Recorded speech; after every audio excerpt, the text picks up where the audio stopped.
It is empowering to take responsibility. Have you ever been in the situation where it literally feels like everything around you is just burning down, like you're literally living in hell? Everything is going wrong. Maybe your relationship breaks down. Maybe you're trying really hard at work, but it's not working out. Maybe your health is starting to suffer. Maybe a family member did something horrible. There's just a lot going on and it's overwhelming and intense. Now, the default operating system for 99% of society is to start pointing fingers and blaming people. So this person cheated on me, my boss doesn't want to promote me because he hates me, I'm sick because the food is poisoned with toxins and chemicals and I have to spend 8 hours at work and I'm not outside enough. There are so many people and so many circumstances, and it's easy to blame the world for our problems. No, the problem with that is that if you choose to blame others for your problems and misfortunes, automatically you're giving your own power away and you're putting yourself in a position of the victim. And the most important thing I've learned over the years as I was diving into self-development is the idea of empowerment and what it actually means in our lives. So of course there are things which are out of your control. For example, you cannot control how your boyfriend acts. If he wants to cheat on you, he's going to cheat on you. You cannot control how your boss acts. If he wants to be an ass to you, he's going to be an ass to you. There are things that you might be able to do to manage the relationships with people better, but you don't have the power to change who somebody is. For example, if your boyfriend is constantly cheating on you because he has some kind of a deep-rooted trauma or self-sabotaging behavior, you will not be able to change them. The only way he can change is when he gets to this consciousness and expresses his will to change himself because he sees the benefit of this change. That's the free will we have as human beings. We can change or stay how we are even if we are hurting others, and even God himself will not stop this behavior because it's your free will. So the moment you say, I see it and I want to change it, you start the process of change, and eventually at the right time you will heal from whatever is happening and move on to the next version of yourself. But going back to the main idea of this video, which is all about empowerment and how we can take responsibility when things are going wrong in our lives.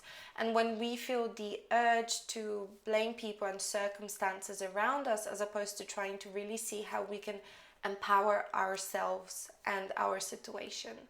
The reason you want to seek responsibility for the things that happen in your life is because when you come from this stance of empowerment, you allow yourself to have the power to change things. However, if you come from a place of things are happening to me, people are doing things to me, it's not my fault, I'm the victim, you don't leave yourself the room to change things.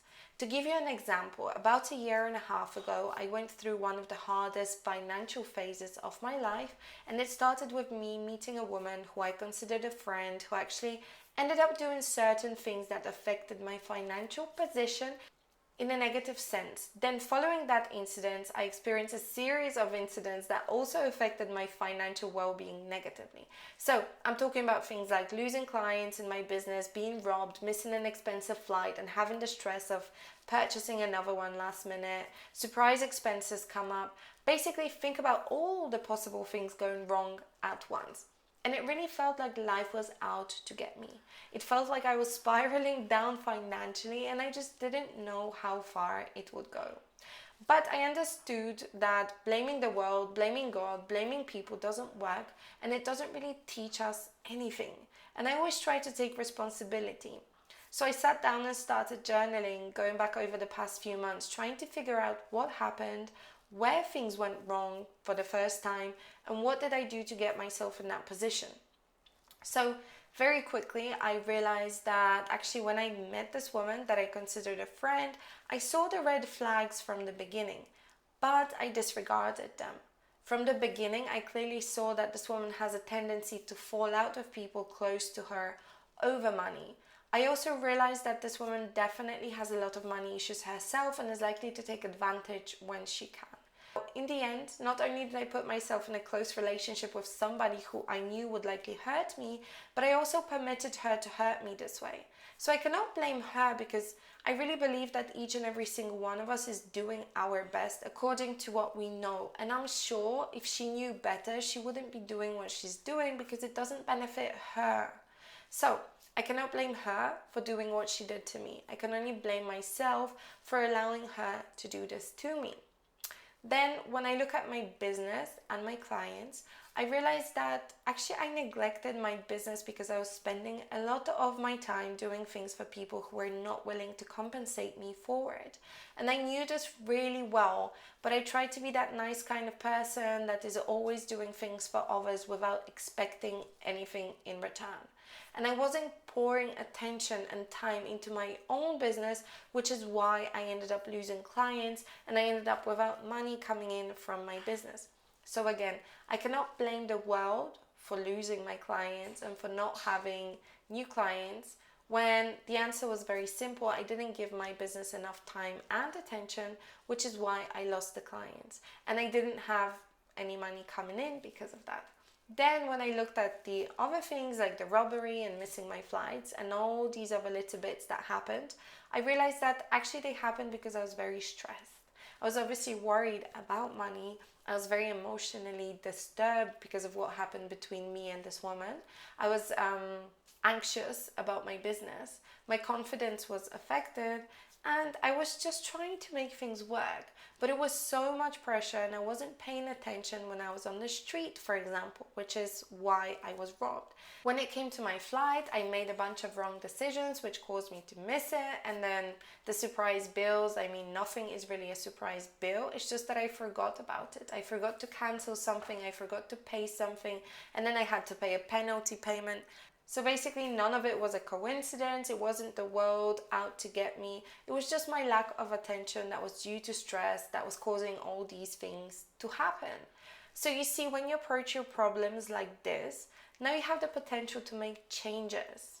You can fix things and you can prevent things from happening, because if I just said, oh my God, like this woman, she did something horrible, she's a horrible person, and this happened to me, and this happened, and God, where did I go wrong? I'm not really giving any space for solutions. I leave myself very stressed, under a lot of pressure, very depressed, spiraling down without anything to hold on to and climb back up. So what I mean by this is, when I look back over the situation, for example, with this woman, I know that in the future, when I see red flags in somebody, I will pay more attention and I will be more cautious, so that I do not give them the chance to take advantage of me. In the same way, I now understand that if I don't pay attention to my business is going to start failing. Yes, I can still help people and I can still dedicate my free time to doing whatever I want, but I need to have time that is only dedicated and reserved for my business, because this is what sustains me and this is the way abundance flows to me in this life. And I need to take care of this beautiful fountain of dollars. In the same way, again, I also learned that when I have a lot of stress or a lot of pressure in my life, I need to double and triple check everything, because I'm making more mistakes than normally and I'm more prone to forgetting things and, missing my flights and whatever else. So it's just a simple lesson that I learned that can help me prevent a lot more going wrong when I'm already overwhelmed. So again, I know that in life, sometimes things happen that we cannot take responsibility for. Luckily, for the majority of things that happen to us every day, we can take responsibility and we can learn from and we can prevent, and little by little we can better ourselves. Going back to the main idea, if you are in a situation right now where you feel like the urge to blame others, and you really see that other people have done you wrong, and things are just difficult and they seem like an uphill battle, I invite you to just take a moment and try your hardest to take responsibility for as much as possible. Maybe like me, you have put yourself next to the wrong people because you just didn't do your due diligence and finding out who they are before trusting them with whatever. whether it's your heart, your money, your possessions, your relatives, your home. Maybe recently your health is not so good. Maybe you found out that you've developed some kind of a disease. Try and look back at your lifestyle and ask yourself if you've been taking care of your body, if you've been taking care of your mind, if you've been taking care of your heart, if you could have done better. Maybe your boss is an ass and he doesn't want to promote you and you're suffering a lot at your work because it's an abusive situation. Take responsibility for the fact that you chose that place. And even if you are in a country where jobs are scarce and you felt pressured to just get a job, you can ask yourself, well, what have I done to better myself, to give myself more options, to leave this place, to find somewhere where I will be appreciated and where I will feel better, where I can make more money, etc. Or maybe your boss is an asshole and he doesn't want to promote you and you're suffering a lot at your work because it's an abusive situation. Try to take responsibility for the fact that, well, you chose that place, and even if you're in a country where jobs are scarce and you felt pressured to just get a job, you can ask yourself, what have I done in this time to better myself, to give myself more options, to eventually leave this place and find somewhere where I will be happy and I'll make more money, etc. And again, at this point, you might come up with excuses, which is again just another form of blaming the world. So, well, I have 2 kids and I don't have time to study, or I live in a country where unemployment is at whatever percentage and it's impossible to get a different job, or I'm 40 years old and it's impossible to change careers now. Whenever I try to make excuses, I always remember that there are people just like me or people who were in even more challenging situations that were able to change their circumstances. And making excuses is not going to help me, and it's not going to give me a better chance of changing my circumstances. They will just keep me stuck in my victim mode and prevent me from taking my power back. The best thing you can do for yourself is empower yourself. Claim your power, acknowledge yourself as the person responsible for your well-being, your future, and your life.